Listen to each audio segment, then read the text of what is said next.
As far back as 1896, Swedish scientist Svante Arrhenius predicted that changes in the atmosphere's carbon dioxide levels could alter the planet's temperatures. Since then, numerous publications about the human-induced phenomenon have been released, but often only in the English language. I spoke with a climate activist who's making these important findings accessible to citizens worldwide. Meet Sophia Kianni, social entrepreneur and founder of Climate Cardinals. At 21 years old, Sophia is the youngest member of the United Nations Youth Advisory Group on Climate Change. She's been named Vice Media's Youngest Human of the Year, a National Geographic Young Explorer, and BuzzFeed's Youngest Woman to Watch.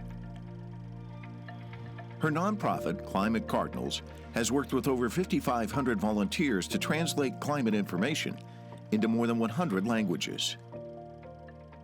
When I was 12 years old, it was right after I had had my first class about climate change in 6th grade. And then I grew up going to Iran over the summers because both my parents are from Iran. And so right after my class, I went to Iran and I was struck by how horrible the air pollution was. And I learned that temperatures in the Middle East were rising more than twice the global average.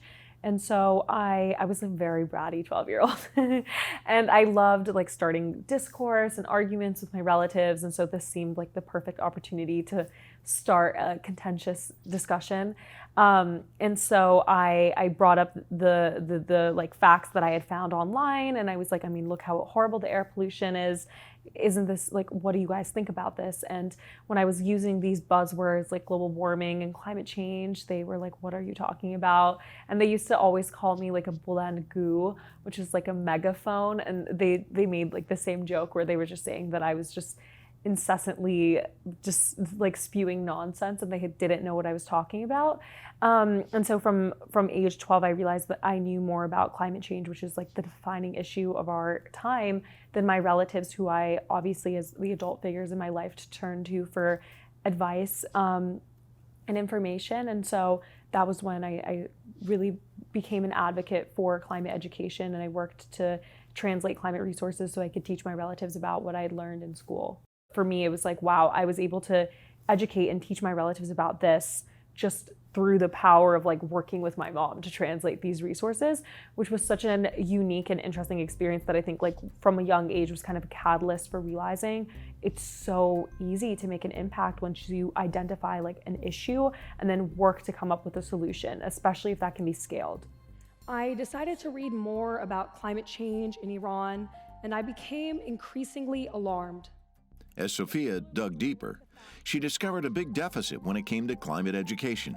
Even the United Nations IPCC report, widely regarded as one of the most renowned pieces of climate literature in the world, is only officially available in the 6 UN languages: Arabic, Chinese, English, French, Russian, and Spanish. But these are languages that account for less than half of the world's speaking population. Meaning, the majority of people on our planet are unable to understand the documents and agreements being issued by the world's highest international political body. Your approach was pretty unique too, like reaching out, trying to find people, as you mentioned earlier, the way you pitched it, let's find some people who are bilingual. So what other languages now are people learning about climate change? Yeah, so the way that it worked was initially I recruited like just through word of mouth. I asked my closest friends, like, you speak Spanish, you speak French, like you speak Romanian, you speak Somali. Can you do this initial, like we translated one short paragraph into a few different languages, kind of as a proof of concept to show people like, look at what we're able to do with volunteers. And then when we launched, we had all these volunteers from all around the world sign up to work with us. And it ended up that we had volunteers who were able and willing to translate into over 100 languages, which was incredible. And so now we've translated into so many different languages, like I was saying, like Somali, Romanian, Gujarati, Arabic, like all the UN languages, indigenous languages. The outpouring of support that we've seen from the community has honestly been incredible. And also the way that we work now is that we've been able to fundraise a pretty great amount of money. And we've used that funding to pay professional translators to do translations for us, because once I joined the UN's Youth Advisory Group on climate change, I realized that I had access to the UN network, and so I kind of pitched Climate Cardinals as a concept to like UNICEF and the UNEP and the Italian government, and was able to secure these partnerships where we translated a lot of important reports and documents for them. And we, in order to ensure that the translations were credible, worked with professional translation networks like with Respond Crisis Translation and Translators Without Borders, and we paid them to do translations for us using like grants. Like we won the National Geographic's Young Explorer grant, so I was part of that program, and they gave us like $10,000, and so we were able to use some of that funding to hire professional translators to actually do translations for us. And so through the professional translation networks that we have now, I mean, that's additional hundreds of languages that we're able to tap into. Where's Nancy Pelosi? Is she back there? In 2019, 9 climate activists went on a hunger strike and protested at the office of Nancy Pelosi, the former Speaker of the U.S. House of Representatives. Declare climate emergency. Declare climate emergency. They said the U.S. government was doing too little about climate change and wanted to meet with the Speaker. Sophia was one of those 9 activists. Tell the truth. Tell the truth. Are you going to be a complainant? Yes. Thank you. We have a complainant. Stop right there.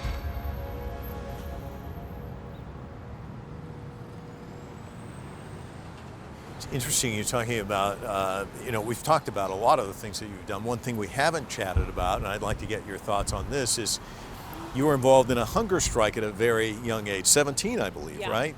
Tell us about that experience.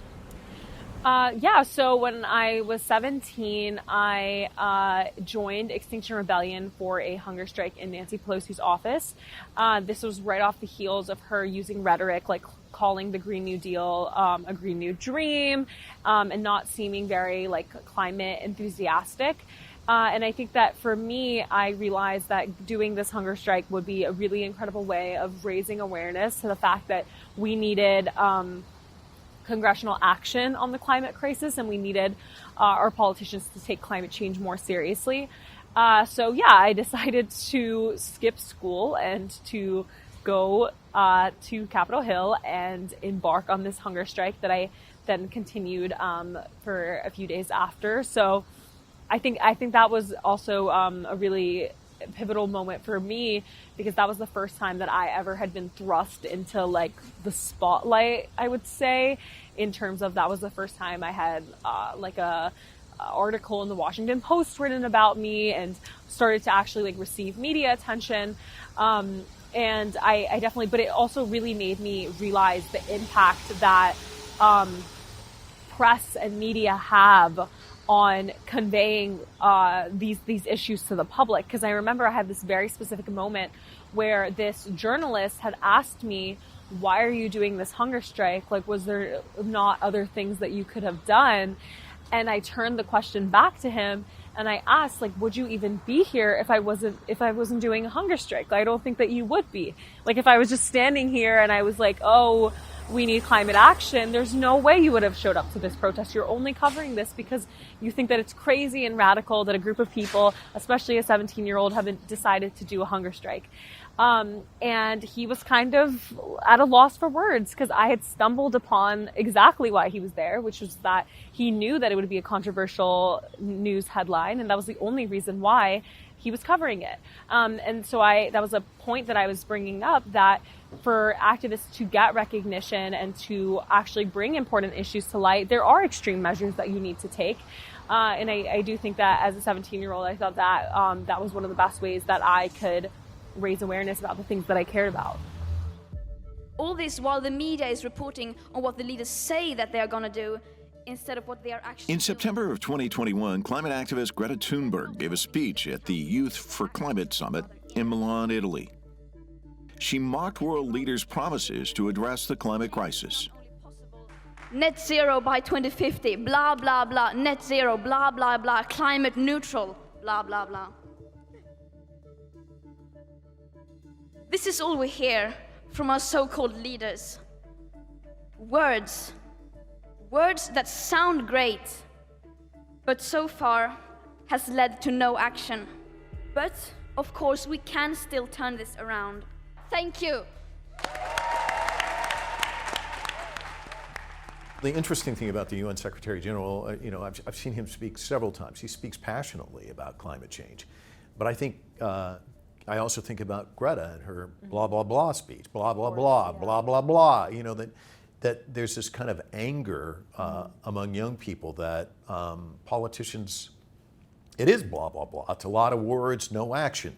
I was in Miami Beach for the Aspen Ideas Festival about climate change not too long ago, and an author there who's written a lot about climate change said that part of the problem is when you look at countries around the globe, the countries where climate change is a top 5 political issue, and people vote on that, this is really important to them, that you get candidates who don't just blah, blah, blah, they get in and they try and take action. Here in the United States, he said, it's not a top 5. Does it make you angry that it's not a top 5? How do you get it to a top 5? I think that it definitely makes me extremely frustrated, because I do think that when you look at countries like the US, where we are disproportionately polluting and are disproportionately wealthy, but then also we are kind of in a lot of areas shielded from the impacts of the climate crisis, whereas a lot of people living in like the Middle East and Africa, they're on the front lines of the climate crisis, and yet they're not even the ones disproportionately actually contributing to the climate crisis. And then we aren't taking ownership for the fact that we need to be contributing to climate finance for these developing nations, and that we need to be working on our own infrastructure and transitioning to renewable energy. And I think that definitely, like, something that I think would be great is to see more engagement by the current administration with youth climate activists that quite honestly really lobbied and helped to get Biden elected in a lot of key states, in terms of like the work that the Sunrise Movement was doing, for example, with galvanizing voters to vote specifically around climate. I think that we need a lot more education, honestly, about the interlinkage between political action and climate action, because I think that there's still so much rhetoric surrounding this issue, kind of like peddled by the fossil fuel industry, where it's like this notion of the personal carbon footprint, like eat less meat, guys, don't fly as much, instead of talking about like we need to hold these fossil fuel companies accountable, and the only way that we can do that is through meaningful progressive legislation that needs to be passed by these political leaders, and we aren't electing the right people. And I think that that kind of education and narrative being fed to the general public is hopefully a way that we can get people into office that will actually do something about it. And I think that opportunities for young people to be able to engage with decision makers, like the way that the UN does, where we have a youth advisory group. I mean, look at what the youth movement was able to accomplish with Greta, with these youth activists who got millions of people out into the streets to strike. I think that if we're able to leverage that same enthusiasm and that same understanding of social media to get people excited and invigorated, and to use that to get people to the polls, that is something that would have an enormous impact. Do you ever feel like it's a fair fight, though? Because, I mean, looking at you and talking to you and looking at Greta and all these young people who are out there, and as you said, taking to the streets, being active, and you've got the fossil fuel industry that just can bankroll so much and pull the levers of power by, I'm going to give you a political contribution, I'm going to help you get elected. I mean, you're up against so much. It doesn't seem like a fair fight. How do you square that?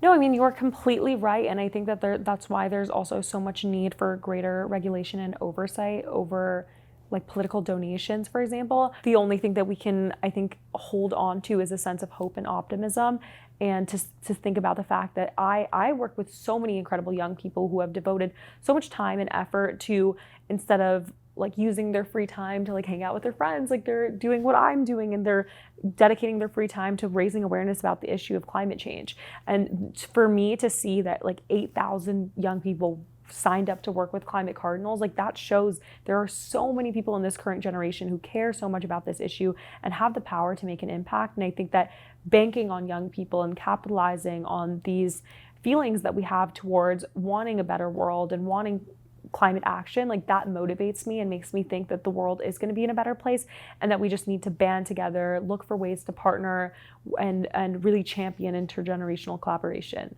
Being so involved, I always get the feeling that you know, there comes a point in time where, you know, somebody who's older sees you not as a kid, but as an adult, as a peer.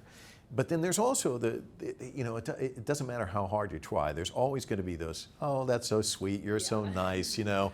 Are you still facing that, and how aggravating is that? Or are people starting to look at young people like yourself and say, no, you're a peer, let's have a discussion, or is it both?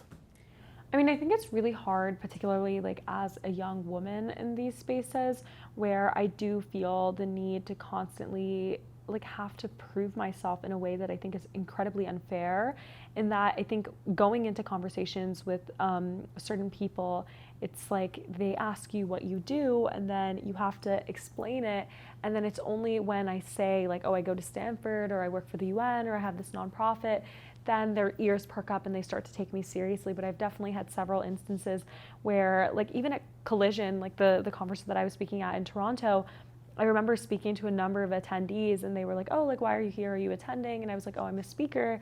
And then they were like, oh, well, what stage are you speaking on? And I was like, oh, the center stage. And they were like, oh, you're giving a main stage presentation. And I was like, yeah, I am. And even like at the New York Times event that I was at, I remember someone else was like, oh, you're one of the judges for the panel. You're not just attending this. And I was like, no, I'm on the advisory council for the New York Times. Like I'm helping with their climate programming. And I think that it's really sad that a lot of people that I talk to tend to have the default assumption that I am just there attending or just a participant. And it's only when I have to like explain my background that they take me seriously. But I do think that hopefully like things are changing and that young people through representation in forums like the UN are being taken more seriously, because the fact that like our voices are being included in these important spaces and people are actually listening to us means that this is something that we're not going to go away. We're going to continue to use these spaces and to leverage our experiences to actually make an impact. And even if I have to explain myself 100 times and explain the experiences that I've had and my background, and that's finally what makes someone take me seriously, that's what I'm going to do, because I do think that I want to set a precedent that young women like me are contributing something meaningful to the discussion, and we do need to be taken seriously. Thanks so much for talking to us. Really appreciate it. Thank you.